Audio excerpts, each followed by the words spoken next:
It doesn't always have to look like MxTomie. Like, I really believe that a North Star can have many iterations and many seasons throughout it. So I literally signed the docs, and a week later I got a one-way ticket to London, and I traveled for 14 months. So beautiful. I'm just now back in New York for 3 months and kind of figuring out what's next. You've also built a following talking about BDSM on TikTok and Instagram. Yeah. What made you want to create content around this instead of just like being in the lifestyle? Yeah. So I started taking classes and going to munches, and like it became like a really big hobby of mine in my early 20s. And I remember talking to my friends here in New York and being like, so I'm like getting into BDSM more.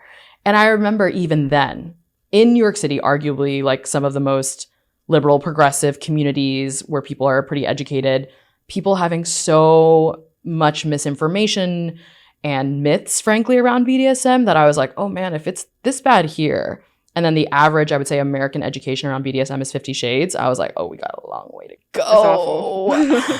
And again, the delusion set in and was like, what if you were the one to just share some stuff around this? And so I frankly just started making content on TikTok of just like, hey, here are the myths I keep hearing. Here are red flags to look out for if you're a newbie, dom, or sub.